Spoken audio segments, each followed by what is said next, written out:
maintains all influence. Can everybody hear me in the back? Thank you. Hi. Maria Carrion, can you hear me? Yeah? Hello? I'm going to be trotting and coming back and forth, so yeah. But if you cannot hear it, please, let me know.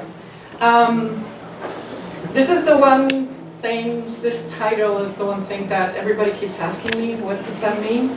So the first thing is, I come from the other side of the quad, the one where the graphs are a mystery, and there are more murals and different lines than, variances and other conduits that we've been discussing.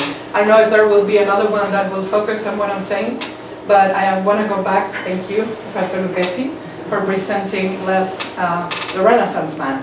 And that's what my intervention is going to talk about. I thought about writing something. I work with poets, after all, so words should be preeminent on what I do, but today is not my day, it's Les's day, so I'm going to be speaking a different language, and it's the language of visuality. And I would like to leave this as a kind of testament to the big impact that Les has had on many of us on the other side of the quad. So let's start with the Les, real. Who is this guy? We've heard already, extensively about Les the scientist. And there it is. That's one of the many bios floating around the world, virtually and literally and physically. And I think the rest of the day is going to continue to add to that with all of these relations of Les the scientist.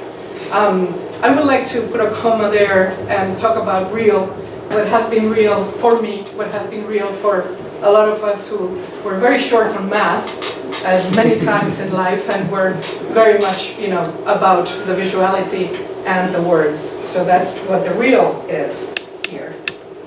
Let's start with science. Ciencia.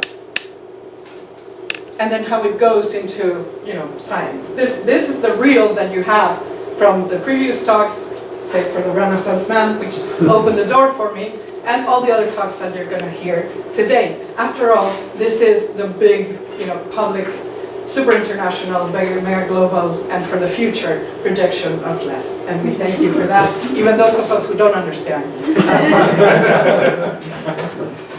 And then we go into the origin of life. Risk variance, cave leeches, all of that stuff. It's about life. After all, that's the part of bio in biology, But then we discover another Les.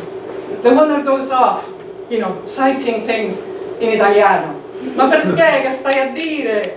Ma che cosa fai? Ma stronzo che sei, etc., etc., etc., and all that jazz. That is vita. That is Les in Italian. That is bio in Italian. Not your bio, your curriculum. That's the part of, what is it? The academics with personalities? No, the bio that is life. That's the one that I would like to emphasize here. And biology as a combination of this. I was stricken at the fact that biology, etymology for Google, is all about the bio, but not the logy. If you examine that, if you're a person of words like I am, you try to look for logy, and it's just a hyperlink. Lots of logic.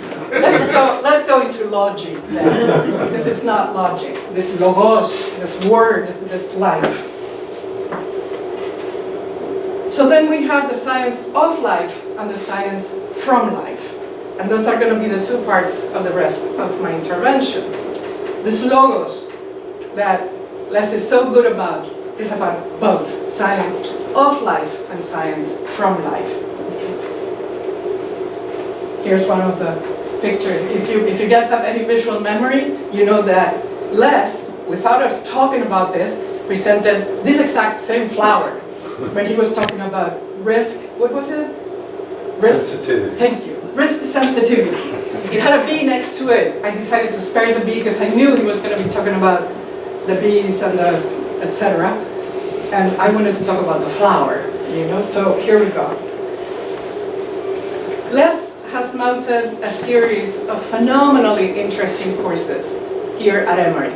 And what you all are discussing with him are the kind of top-notch, super advanced research. What I see from the other side of the quad is what some of the undergraduates who take courses with him going to explore coastal biology, for instance, which of course he wouldn't let me take his course. I wanted to take all his courses, but I'm so bad at math that he didn't want me there. No, I don't want a person who's going to be whacking, you know, the discussion, so he wouldn't let me. But then I grabbed my car, I had a girlfriend who came from Puerto Rico, you know, to visit, and I said, Sandra, let's go see the coastal biology. And she said, what are you talking about? She's a person in marketing, so she has no clue what I was talking about. But anyway, so we went to see the coastal biology, and we kind of saw what Les is pointing out here, which is the marshes.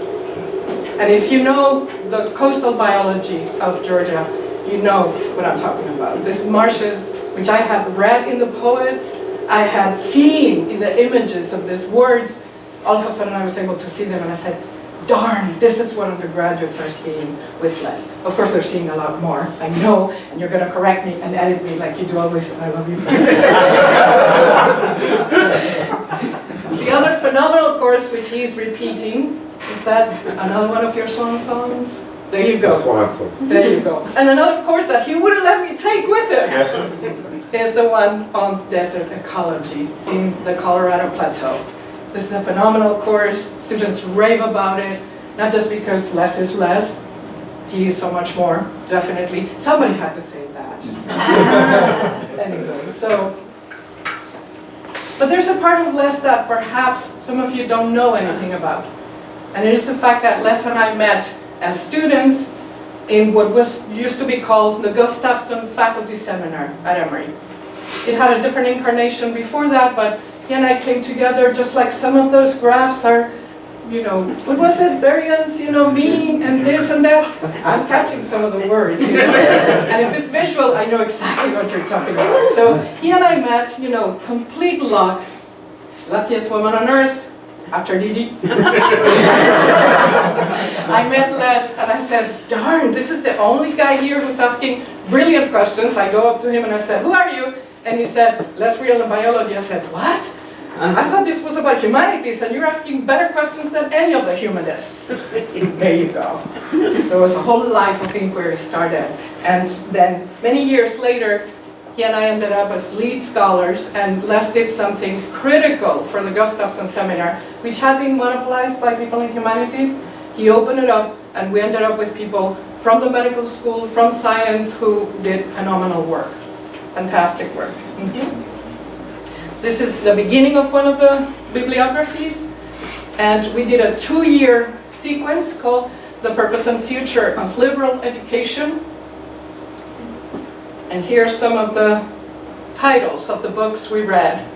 We read chunks. We didn't have, you know, time to read all the books by the time, although they all were pulled out of Les's library. He had read them all in full, and so the discussion was really great. Large sense of purpose, our underachieving colleges, declining by degrees. You can start to see how humanists did not want to hear this, right?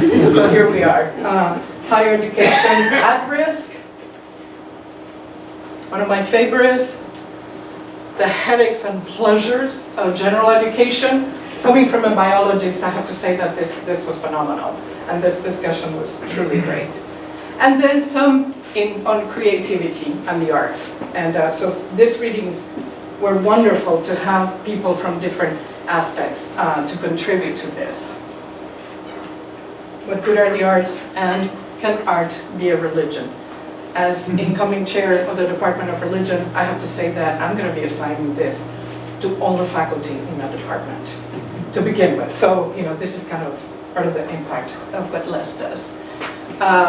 Inventing creativity. And finally, we ended up by bringing Catherine Stimson, Dean of the Graduate School at Columbia at the time, and a person who had written extensively about graduate education and liberal arts education with the word transformation in it. It was a fantastic show, and I have to say that we were disappointed that not very many people showed up as it should have been.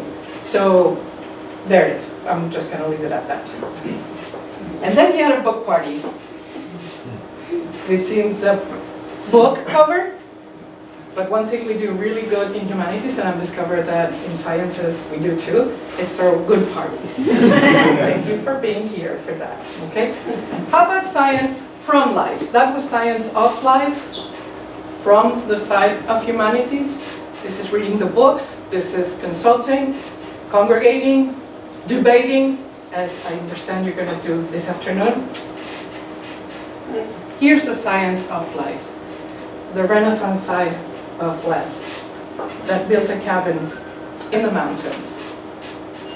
The one who has built a life of people together, even though we come from all over the world. Science of life. Yes, very lucky, very lucky. And it's this cabin, it's this place that is magical. How many people here have been to the cabin? How many are going this weekend? I'm so jealous of you. There you go. This is a magical place. It's a place of not only digging and trying to abstract knowledge of nature, but actually being there. And this is something that has been one of the greatest lessons I have learned from Les myself. This is the boat. I'll call it a boat, although I know the word is a different one. I call it a boat. He builds boats now. And without Daniel for a moment, but he also builds musical bodies, guitars. To me, it's a testament of how lucky both Les and Didi have been to meet each other and to do this. What was it? Combination, the communities? Best one. You should study on how this community coalesced, you know, because this is a case study that will throw the curve off. He also has taught me, I trained as a humanist, I trained in Italian arts. My undergraduate thesis was on the adoration of the Magi in Italy in the 13th to the 15th century. And Les taught me to look at Italian art completely different and to see some of the things that I had not seen before. He also made me enhance and appreciate friendships with Italian folk, such as Ralph Dicero, a common friend that we have, who all the way from California ended up at the cabin. It's not a cabin, I keep calling it a cabin, it's a mansion. It's really beautiful, but you know, in my romantic, side of things. He also has befriended my tribe from Puerto Rico. The mother, the children, the grandchildren, the great-grandchildren. All of them keep asking when they call, before and after Hurricane Maria, how's Les? How's Didi? How's Daniel? This is the kind of impact of life. This is the science of life that Les project. It's also the coasts of Puerto Rico, not just the Georgia coast. It's Rincon, one of our favorite, that other cabin that we have at your disposal. Rincon again. The Flamboyanes. Before and after the hurricane, this Flamboyanes completely changed. And Les has also inspired my children, here's Camilo, to look at nature and to look at life differently. This is science of life. This is Roman, the oldest. And there's the two of them at the Colorado Plateau. And they're posing as if they were Les teaching. I'm not kidding when I say that he influenced the way they look at nature, yes. And Daniel can give a testament to that. There's, Les and Didi, Roman and Shirley. Here's the other child in the equation, the other science of life. This is Daniel in his graduation, and also exploring nature. Daniel looking at nature differently. And this is a series of pictures from Daniel that I wanted to present to you because to me they are evidence. I am about evidence. That's a scientific part of my research. This is evidence that Les's impact on how you see the world has also transferred to Daniel. They say you take the best picture and then you become a photographer when you know how to look and to take the best picture of somebody. Here's my mom. She's ailing. She's going downhill. And after Hurricane Maria, she's not doing well. This was just a few weeks ago. And my brother, her son, took this great picture of her. It's like somebody took 60 years off of her because she was full of life at that moment. That was a great moment, and when you capture that in photography, you have reached a level of sophistication with your eye, with a camera, that Les has achieved and that some of us have learned. And I want to leave you with a picture that Daniel has taken of his father, Science of Life. Thank you.